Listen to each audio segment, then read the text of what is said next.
By now, you've all heard about how school systems across the US are banning critical race theory. And if you're still not sure what critical race theory is, don't worry, neither are the people banning it.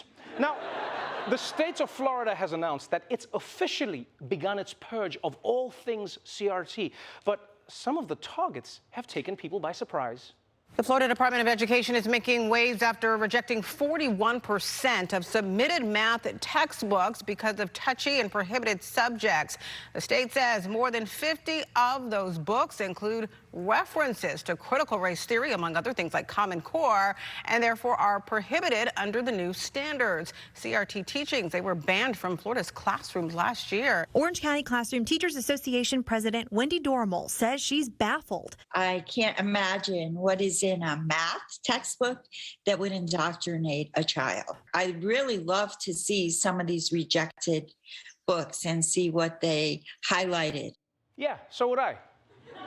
Because, I mean, this makes no... Florida is banning math textbooks because the state says that they teach critical race theory. And I'll be honest, I don't even understand how that works. I don't. Like, I get finding critical race theory in history books or social studies, but math, how? How? Well, think about it, Trevor. Algebra is just a bunch of numbers that rejected their slave names and now go by X. How? Yeah, Trevor, also numbers can be very triggering for white people. Think about it. Whenever a black man dunks on a white man, what's on his shirt? That's right, numbers. And don't get me started on the violence inherent in math. I'll never forget the day 7, 8, 9. Scarred me for life. I'll be honest, man, I don't know what Florida is trying to do here. You know, but any sane person can agree, this is getting out of control. I mean, it was bad before, but this is getting out of control because now it just feels like the state sees critical race theory everywhere, in everything. You know, it's almost like a hypochondriac. It's just like, this milkshake is critical race theory. What? Yeah, look, it's trying to tell us that the white part is keeping the brown man down. Well, maybe the chocolate just needs to work harder. Maybe you need to relax, my man. Also, think about this. Let's play with the logic. If they were trying to sneak CRT into the schools, why would they do it with math? Math textbooks would be the worst place to do it. Because who remembers anything they learned in math, huh? Huh? Do you remember how to use a hypotenuse? Huh? Do you? If I said nobody leaves the studio, no one, until you show me how hypotenuse works. We're dying here, people. We're all dead. They're just going to find corpses. Nobody remembers math from school. Nobody. Even Liam Neeson. His particular set of skills did not include hypotenuse. Yeah, he's like, I will find you and I will kill you. They're like, well, first you have to solve a math problem. It's fine. I'll find another daughter. You know, I actually wish there was CRT in math textbooks. I actually do. Yeah, because then we could have solved racism by now just by cheating and going to the back of the book with all the answers in it, you know? Just be at the back and be like, what is it? A black Batman. Oh my God! Why didn't I think of that? All right, but let's move on from that madness in Florida to something that's affecting all of us, inflation. Thanks to inflation, practically every company is raising their prices right now. Yeah, for instance, here in New York, a lot of dollar pizza places are now charging $1.25. Yeah, no, and you think it's minor, but it's actually a nightmare. Because now, you either have to carry around an extra quarter with you, or you got to give the guy $2, and now you're carrying around 3 quarters all day. Huh? What am I supposed to do with that, huh? Do you see slot machines out of the streets of New York, huh? You're killing me. But everyone's raising prices, everyone, even Amazon. They just announced that they're charging an extra 5% inflation fee to its merchants, who will presumably pass that extra cost on to the customers, which, I'm sorry, people, is bullshit, right? Because Amazon made $33 billion in profit last year. If there's any company that can do like just a little to absorb the cost of inflation, it's them. You know, Amazon, if you're trying to save money, next time I buy a toothbrush, maybe don't package it in a cardboard box the size of a minivan, huh? Maybe you can save something. You seen the size of the boxes? Like a giant box for a tiny thing. Now I've got to take time off to fold it, put it in my recycling, and I'm sad because I thought someone bought me a car. Now get this. According to a new report, and this is really sinister, man, some companies aren't just raising prices to keep up with inflation. No. These slick assholes are using inflation as an excuse to gouge their customers and make even more profits than before. Because you see, they know they can get away with it right now. Think about it. A year ago, if you saw that the price of something shot up out of nowhere, you'd get mad at the company. But now, when you're paying $100 for detergent, you just think it's inflation and you curse Joe Biden. It's brilliant. It's brilliant. And here's how you know. Here's how you know that companies don't have to raise their prices. They don't have to.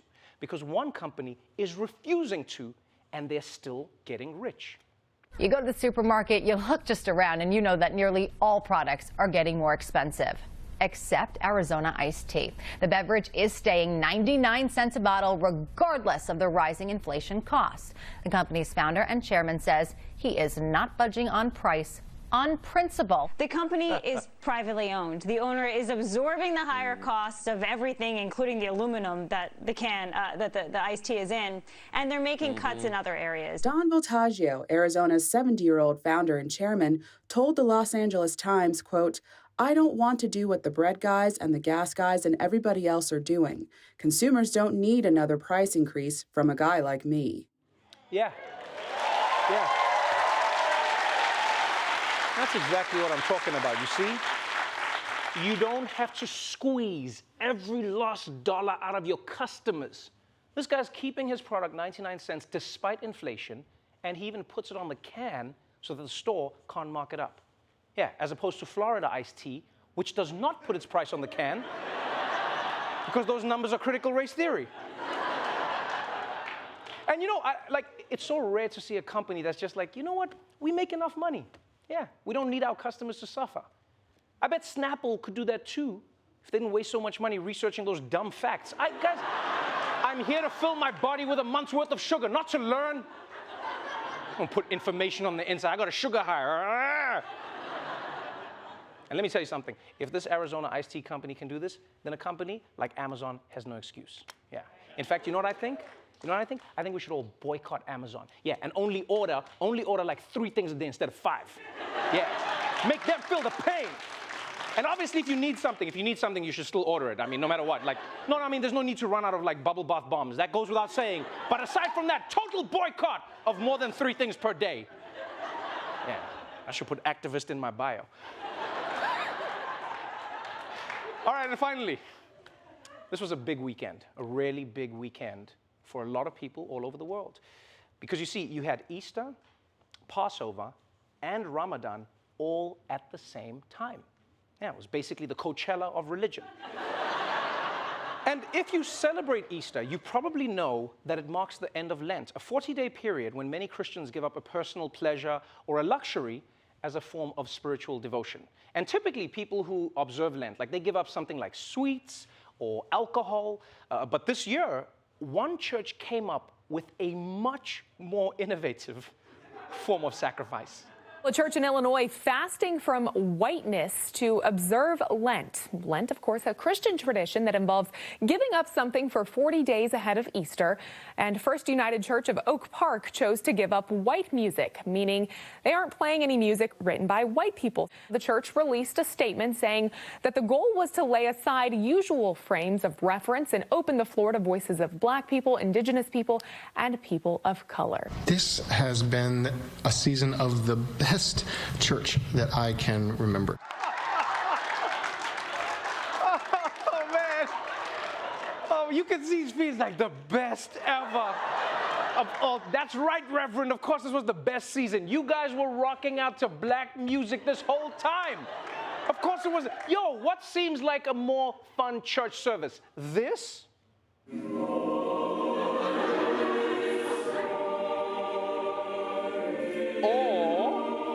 This.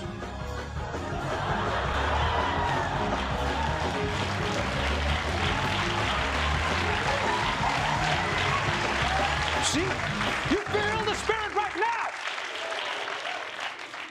You know, they say they're doing this for Lent, but you realize now that they've discovered this, they don't have to go back to boring songs, right?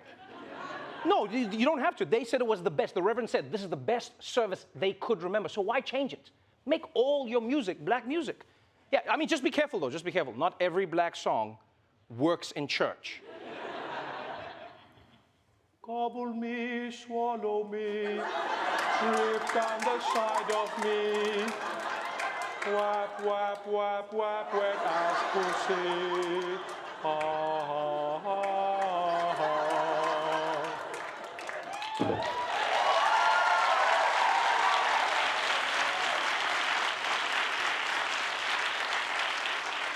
And while we're talking about church music, there's a video, you probably saw it, that went viral this weekend, right? It's of a youth pastor who's on a flight, and he decided with, like, I guess his band members to surprise everyone on the flight with an impromptu performance. This in-flight video is getting a lot of attention on social media, with commenters wondering if other passengers were okay with the performance. Watch this.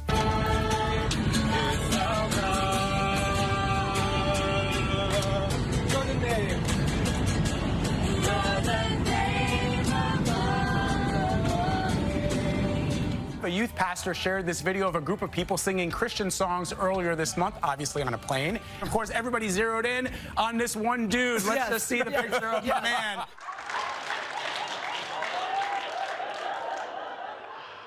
Oh man, that dude was not having a good time. Do you see his face? That's the look of someone thinking, oh, where's Bin Laden when you need him? Oh man. And he's not the only one who felt that way. A lot of people online are saying that it is inappropriate for a group to randomly start playing music in the middle of a flight. And some people were even more angry that it was religious music. They're saying, you can't do this. You can't just bring religion for everybody on the plane. But guys, honestly, in my opinion, I think the most logical place for religious songs is on a plane. Yeah, I don't care who you are. That's where you need God. Because who the hell knows how to fly planes, huh? Who even knows how planes work? There's only like 2 people on the entire plane who know how that thing works. I mean, really know. 2 people. If they get diarrhea at the same time, we're all dead. We're gone. Yeah, on the ground, you can believe whatever you want to believe. But in the sky, we're all religious. All of us. I don't care who you... I've seen people check in as atheists. Oh, they got all this swag at the check-in. I don't believe in God. Yeah, then in the air, the right turbulence hits, and then all of a sudden it's like, oh, Jesus, oh, please, Jesus, please. Jesus, please. I'll never masturbate ever again, please. Please. You know who you are. All right, that's it for the headlines. But before we go to a break, let's check in on the stock market with our very own Michael Costa, everybody. Good to see you, Mike. It's been crazy out there. What's going on with the market today? Dude, I am crushing the market. I mean, and I am crushing the market. And I got a hot tip for you, and I got a hot tip for all you as well. I don't usually share, but I have a hot tip for you. But first, I want to talk to you. That music on the airplane. Yeah. Right? I mean, how did that guy even get a full guitar back there as his carry-on? You know what I mean? I'm not even allowed to have a 6-ounce bottle of Dasani water, and he's got a whole guitar. Maybe I should start putting my water in the guitar, you know? Is that what Coach is like? Back there? Okay. Look, as a warning to everybody, we don't want what happens on the subway to start happening on the airplane, right? People play music on the subway. We shouldn't have that on the airplane. People start breakdancing on the subway. We don't need that on the airplane. People hold the door open for their friend. Do that on an airplane, we're all gonna get sucked out at 30,000 feet. Look. Right? That's very valid. Yeah, it really is. And here's the other thing about that Amazon story, Trevor, okay? The inflation. They're going to raise our prices? Here's an idea for Amazon. Why don't, instead of delivering all our goods to each of us, put it all in one central location, and then we'll all go to that central location, okay? Bring the whole family, maybe put a movie theater there. You could have different types of food, and they would battle it out for our business. We would be like a food court, so to speak. I think that's a mall. A mall. That's a great name. So, because it's got a mall right there. That's why you get to sit down. I get it. It's a good name. Just tell us what's happening in the market. Look, I'm crushing the market. Okay. All right. So now, my high school cut a lot of its math programs and math books. So to me, this is just a lot of letters on a chart, but there is something I'm seeing. You see this right here, this S&P, okay? That means salt and pepper, all right? Everyone uses salt and pepper. Everyone's going to continue to use salt and pepper, so I would buy S&P, salt and pepper, big time. There you go, Trevor. That's the hot tip. You want some money? You're welcome. Thank you, Michael.